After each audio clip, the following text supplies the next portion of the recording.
Salve povo, aqui é o Zelota com mais um capítulo da nossa saga bizantina. E no capítulo de hoje nós vamos ver como terminou o reinado do Andrônico Comeno e também da vida dele. Foi brutal. Mas antes de eu contar essa história para vocês, eu peço a todos que dêem um tapote no like, compartilhem com os amigos, que ajudem mais o canal a crescer, valorizem o meu trabalho. Vocês que são novos aqui, sejam muito bem-vindos. Eu trago muito conteúdo de antiguidade e essa é a saga bizantina, onde eu conto a história de todos os imperadores e usurpadores bizantinos. Por isso eu recomendo que vocês assistam aos vídeos anteriores ou qualquer outro dos vídeos que estão na videoteca do Zelota, com várias sagas e mini sagas todas organizadas nas playlists. Também me sigam no Instagram, @Zelota, onde vocês ficam sabendo das novidades do canal, podem participar das enquetes para escolher os especiais e assistirem ao quadro do Curta com Zelota, que é um conteúdo extra que eu faço dos vídeos aqui do YouTube lá no IGTV. Vídeos todas as quartas às 20 horas com os especiais e sábados às 17 horas com a saga bizantina. Sempre com a metodologia nada ortodoxa, com muitas imagens, muito conteúdo, sem enrolação. Vamos agora para o fim do reinado do Andrônico Comeno. Então vamos para o ano de 1185. Nesse ano, Isaac Ducas Comeno, que era governador do Chipre, proclamou a independência da ilha. Vejam aí que pelos sobrenomes dele, são de duas famílias aí importantes, família Ducas, e foi a última dinastia que havia reinado o Império Bizantino, antes da própria dinastia Comena.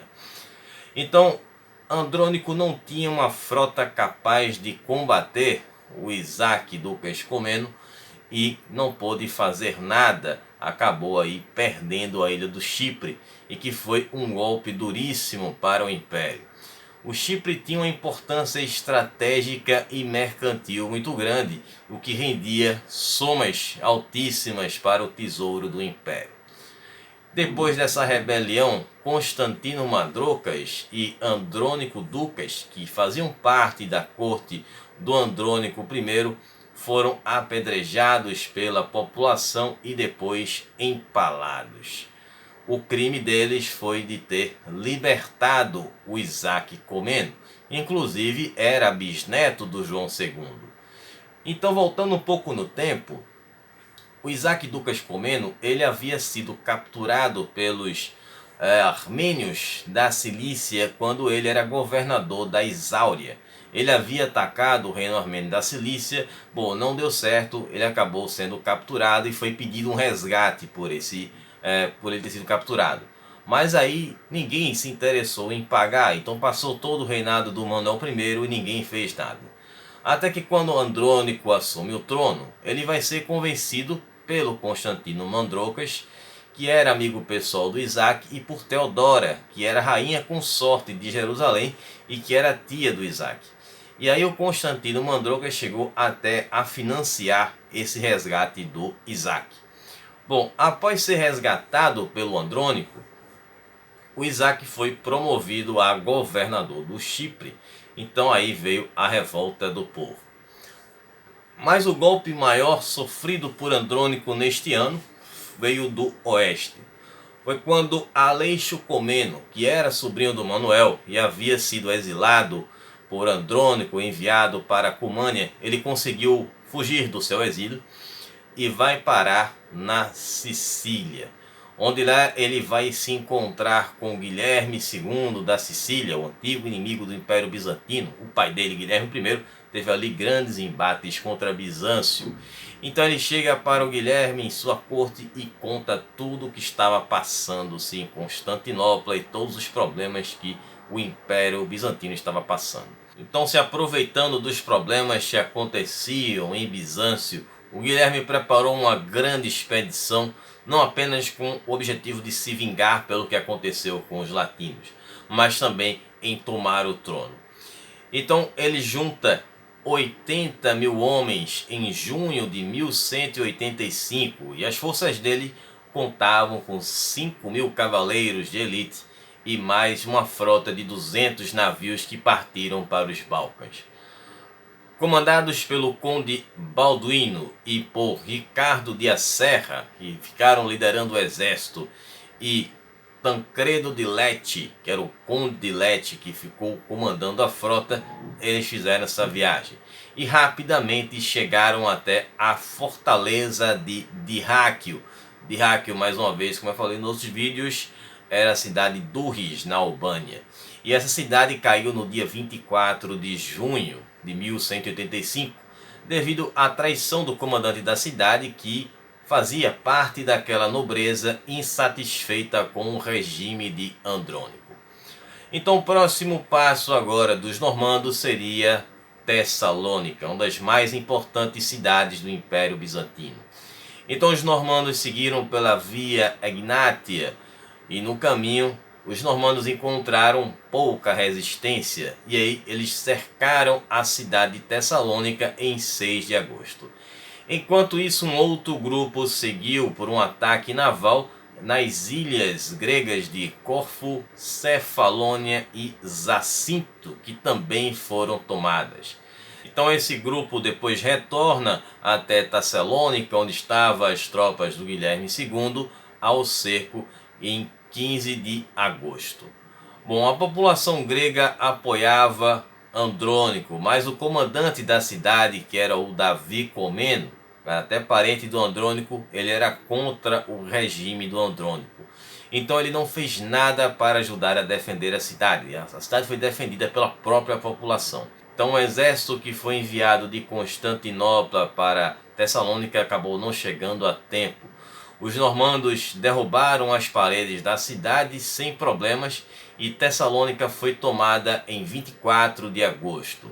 Agora seria a vez da vingança latina. Então tudo que foi feito com os latinos 3 anos antes em Constantinopla, agora seria feito com os gregos. E eles que tinham ali apoiado aquele abate aos latinos. Então aconteceram insultos, torturas e execuções, com 7.000 vidas sendo ceifadas. Andrônico apenas destituiu o Davi, que escapou de uma punição severa porque a família pagou o Andrônico para não fazer nada com o Davi. Bom, uma parte do exército normando ficou em Tessalônica, enquanto um segundo corpo foi para Serres, que fica na Macedônia Central, a 70 quilômetros de distância de Tessalônica. Então a maior parte do exército vai marchar para Constantinopla e eles chegam até a cidade de Micinópolis, na Trácia. Essa cidade que antigamente chamava-se, na época da Antiguidade Tardia, Maximianópolis. Bom, a notícia da queda de Tessalônica chegou em Constantinopla e que os normandos estavam chegando. A população ficou empolvorosa, ficou furiosa com Andrônico por ele ser indeciso e fraco, porque todo aquele tempo ele não reforçou as defesas da cidade e passou a maior parte do tempo nos palácios de verão, curtindo os prazeres da vida, nos palácios às margens do Mar de Mármara. Mas aí o Andrônico agiu, enviando mensageiros para a Bulgária e Peloponeso para fazer uma contra-ofensiva aos normandos. Então esse grupo foi dividido em 4 divisões. Uma delas comandada pelo próprio filho do Andrônico, que era o João Comeno, inclusive era o seu co-imperador.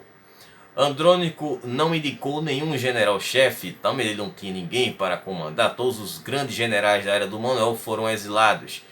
E aí com quem ele contava ele colocou lá, mas ele tinha um grande medo de colocar alguém mais experiente e sofrer uma usurpação.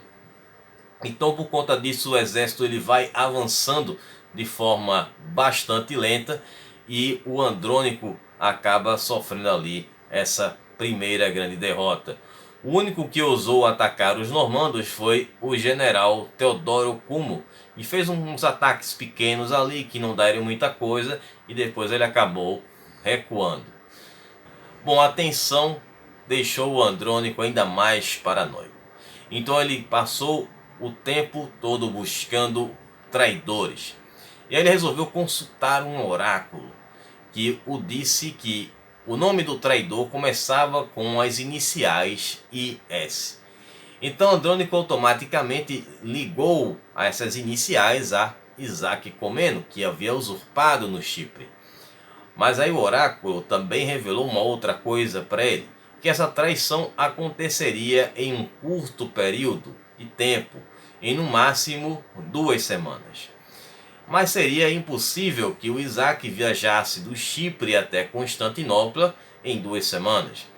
Foi aí que, incentivado pelo seu braço direito, chamava-se Estevão Agiocristoforita, eita nome complicado, é para derrubar o Zelote, que era um homem sanguinário que esteve até naquele apedrejamento lá os que apoiaram ali o Isaac Comeno.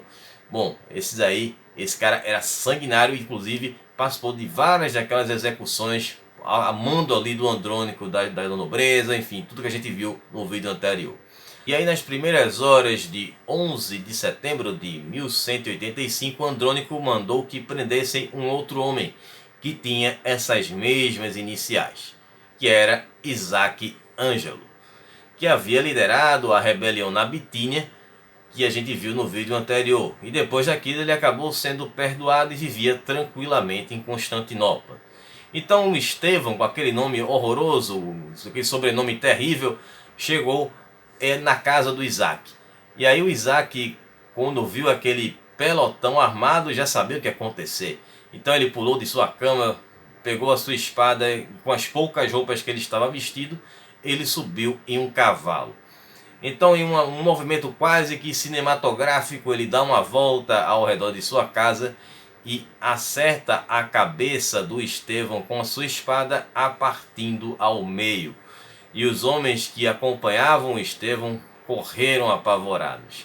Então Isaac, como já sabia como lidar com a população, liderar uma rebelião, ele foi buscar abrigo na Basílica de Hagia Sofia, onde lá ele pediu um exílio, né? Então era um lugar onde assassinos e rebeldes se refugiavam, então era lá que ele ia.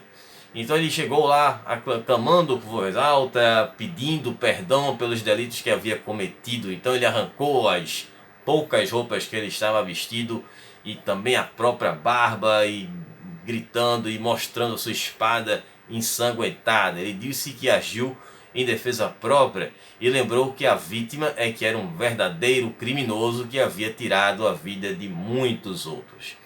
Enquanto isso, o Andrônico mandou uma convocação para que o Isaac acabasse se apresentando a ele na manhã seguinte. E aí, em Hagia Sofia, se reuniram todos aqueles que foram ofendidos ou atacados por Andrônico e buscavam em Isaac a vingança. Ele, que descendia da linhagem feminina de Aleixo Comeno, era o candidato perfeito para assumir o trono. Além de ser um líder, também fazia parte da família Comeno, mesmo chamando-se Ângelo. E aí Isaac juntou aquela grande multidão, então ele começou a gritar que o tirano deveria ser eliminado. Então Isaac se dirige ao povo e os motiva ainda mais com as seguintes palavras: porque temos medo, porque estamos obedecendo. Ele é apenas um e somos uma multidão. A nossa resistência é um vínculo da nossa servidão. Na manhã seguinte o motim estourou e o Isaac foi coroado pelo patriarca de Constantinopla como novo imperador bizantino. Andrônico, deposto sem saber, seu antecessor, chega na cidade achando que estava tudo bem. Ele se depara com aquele pandemônio que acontecia em Constantinopla. Então ele não teve outra alternativa a não ser se trincheirar dentro do palácio em uma resistência desesperada, não pelo trono, mas pela própria sobrevivência. Então ele teve que ceder ao ímpeto dos furiosos súditos dele, ou ex-súditos no caso. Encurralado, ele prometeu uma anistia e que renunciaria ao trono em favor do seu filho mais velho, Manuel. Mas nenhuma das ofertas foram aceitas. A situação da cidade tornou-se caótica e muitas famílias celebravam a libertação de seus parentes que foram presos injustamente por Andrônico. Isaac entrou no palácio e a população saqueou 170 mil nomismas, que era aquela moeda de ouro dada aos soldados, que havia sido coletada durante a administração do tirano. Andrônico tenta fugir secretamente para a Crimeia a bordo de um navio. Ele consegue até passar desapercebido pela população. Então ele pega o navio e leva a sua esposa adolescente Inês e também uma concubina chamada Maractip. Ele consegue chegar até o porto de Chele, na Bitínia, no Mar Negro, mas os ventos não eram muito favoráveis, ele não consegue ir muito adiante e acaba sendo capturado. Então seus lamentos e desespero não serviram de nada. Os cortesões que foram enviados para capturá-lo o pegam e o chutam e depois colocam ele em uma cela na prisão de Anemas. Bom, essa prisão ficava nas muralhas de Constantinopla, ficava anexada ali nas muralhas de Constantinopla. E aí o Andrônico é levado até o Isaac, implorando por sua vida, assim como os próprios partidários do Andrônico também. O Andrônico não foi atendido e foi ali que começou o martírio.